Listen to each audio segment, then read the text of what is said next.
What's up, YouTube? Tim Moose here. Now, here is my opening slash streaming segment where I talk about the films and shows that premiered this week, whether they'll be in theaters, streaming, etc. Alright, here's the features that are coming out. Alright, not really many big stuff, but we do got the anime film Paws of Fury: The Legend of Hang, which is a little bit like a parody, if you will, of Blazing Saddles.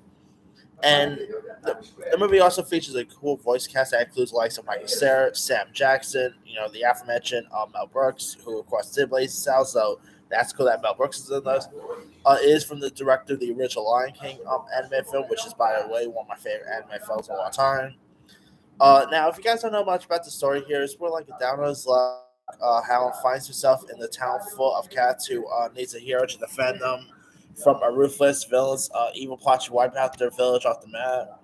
And of course, he ends up pretty much fighting like a Mr. Miyagi type character to train him to fight in awe. It is a really intriguing. It looks like it could be really intriguing. I haven't seen it, so I can't really comment on if it's intriguing or not. But it does look really fun, charming. I love the voice cast, so it could be an interesting film to watch. All right. We also got the film Where the Crawdads Sing, which is based on a novel of the same name, and stars Daisy Edgar Jones, who was just seen in the movie Fresh, which she was really good in.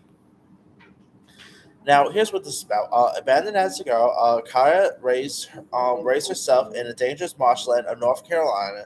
For years, rumors of the marsh girl named Barkley Cove isolated the sharp and resilient Kaya from her community.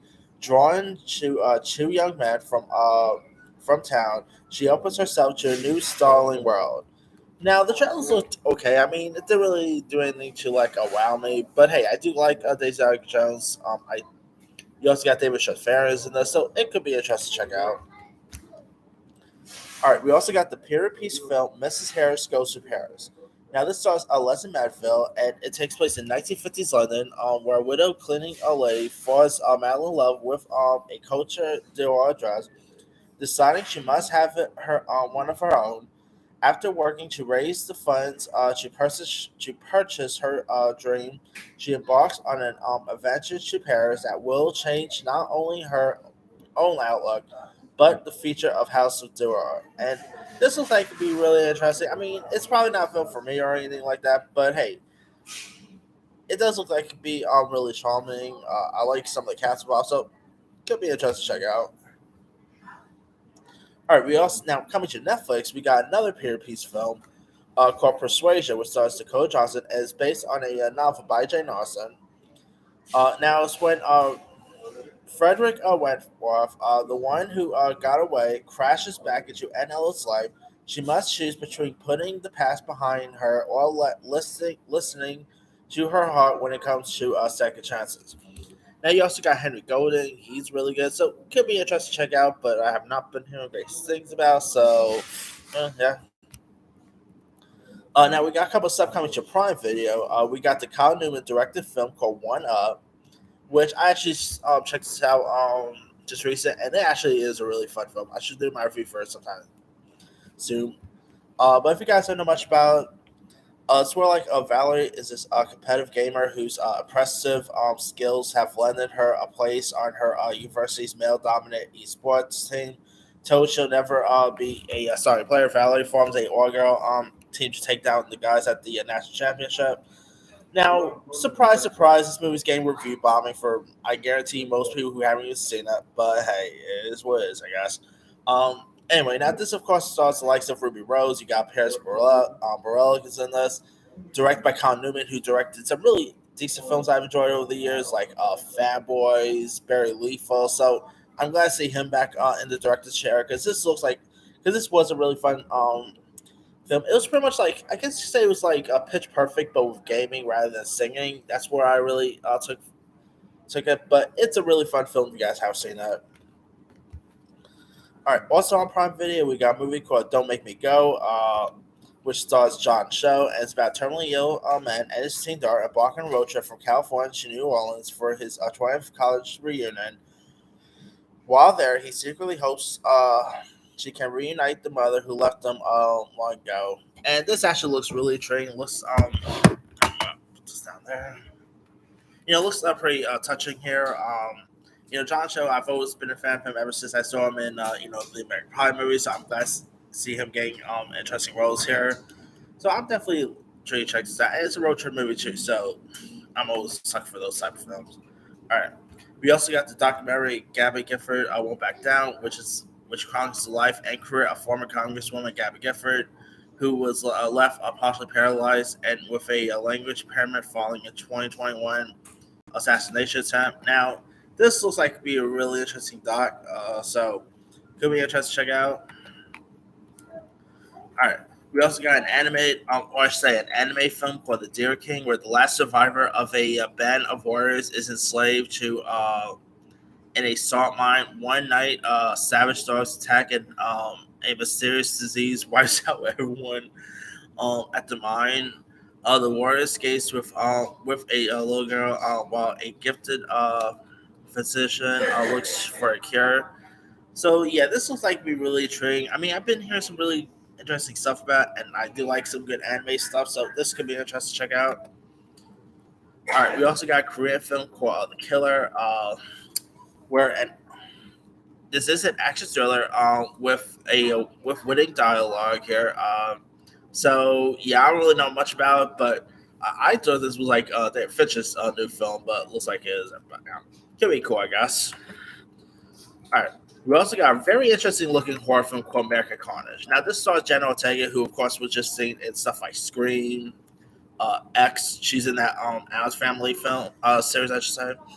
Now, here's what American Carnage is about. After governor issues an executive order to arrest the children of undocumented immigrants, the newly detained youth are offered a opportunity to have their charges dropped by volunteering to provide care for the elderly. Now, that looks pretty interesting right there, but when you see the trailer for this thing, yeah, what is it this year with old people gone killing? I mean, between X and now American Carnage, boy, John Ortega must have a thing about being in films where old people are the villains here.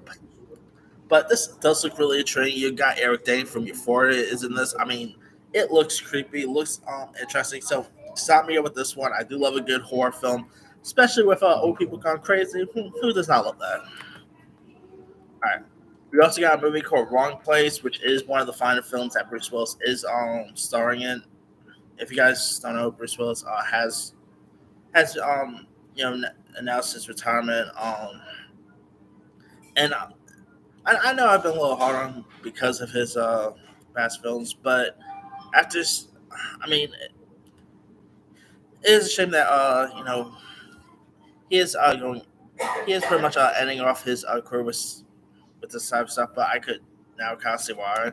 Now, Wrong Place does star Bruce Willis as well as Ashley Greene, and it's about a methamphetamine cook who hunts down the former police chief of a small town in order to silence him before he can deliver eyewitness testimony against his family, but immediately finds himself up against more than he had bargained for. So yeah, this is really going too much there, so could be interesting. Maybe check out. All right. We also got a horror film from IFC Films called She Will, where an aging film star retreats to the Scottish countryside with her nurse to recover from surgery. While there, mysterious forces of revenge emerge from the land where witches were burned. So, yeah, this looks like it's pretty much a witchcraft-based film. Stars Alice Krige, who's been like Star Trek and one of the Dora movies. So nice to see her here. Could be interesting to check out. All right.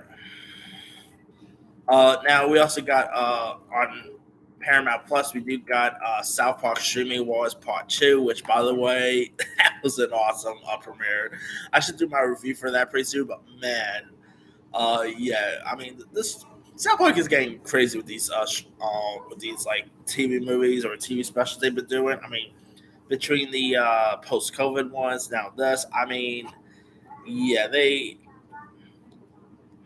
just never fail to amaze me. Also on Disney Plus, we got Zombies 3, which is, of course, the follow to the Zombies movies that stars McDonald in it. Now, in Zombies 3, Zed anticipates an athletic scholarship while Addison gears up for Seabrook's first international cheer up. Then suddenly, extraterrestrial beings arrive in Seabrook, provoking something other than a friendly competition. So, yeah, I mean, to be honest, I've seen the first zombie film. I was not all that big with. I mean, the first films, of course, were like a Disney Channel original movies, so it looks like the third one is now more a Disney Plus original. So maybe it'll be a little better because, to be honest, Disney Channel has not had some of the best stuff in recent years. So hopefully this could be good. Who knows? All right. Now, some of the TV premieres we got premiering this week. We got a couple of animated stuff. We got Solar Opposites Season 3, which of course is a show from Rick and Morty creators, and this show was so fun. I mean, it's not as funny as, let's say, Rick and Morty is, but you could definitely tell this is from the same people who does Rick and Morty because the lead alien is really the same guy who does the voice of Rick. So you definitely tell this is a Rick and Morty type thing. I'm still hoping we get maybe a crossover. That would be cool, but we'll see what happens there. All right. We also got Kung Fu Panda, the Dragon Knight, which of course is um, like an anime series based on the Kung Fu Panda films. Of course, this has Jack Black returning as the voice of Poe. Now, here's what it's about. In Kung Fu Panda: The Dragon Knight, it follows Poe once again on a new adventure to save the world. The once celebrated warrior of China must redeem his lost reputation and team up with an English knight called the Wandering Blade, who has come from England to seek Poe's help to stop a pair of notorious weasels. And I really quite like the Kung Fu Panda films. I'm glad to see Jack Black coming back because they've had, of course, done Kung Fu Panda anime film series before, but Poe was never really voiced by Jack Black in those anime series. So I'm glad to see him, coming back here. I still was hoping to maybe see a Kung Fu Panda 4, but hey, if we can't get that, at least we're getting some sort of Kung Fu Panda incarnation here. So could be cool, I guess. All right. We also got another animated series, which is definitely not for the kiddos, and this is called Farzar. Now, this is actually from the same makers of Paradise PD and Brickleberry, so this is pretty gonna be a raunchy show right here.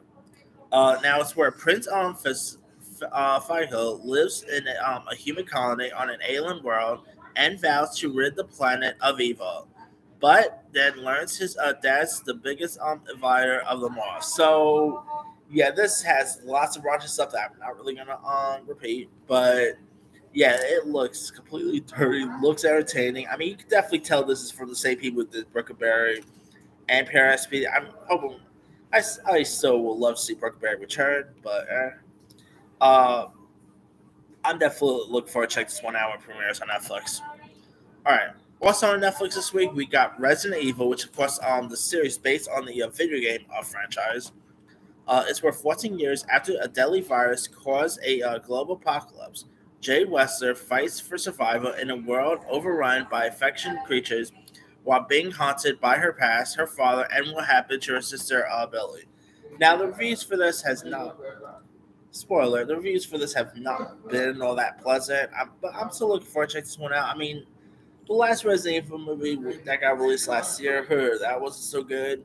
And I'm actually one of the rare folks who did not mind the other Resident Evil films. So hopefully this could be decent.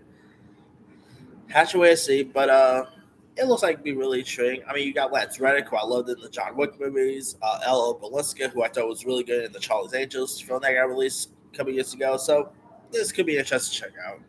Anyway, let me leave you guys. Which of these films and shows are you interested in? Are you interested in parts of? Oh, to top it off, The Gray Man also comes out in limited release this week, but I'll probably talk a little bit more about that next week. But anyway, as I was saying, which of these films are you looking forward to?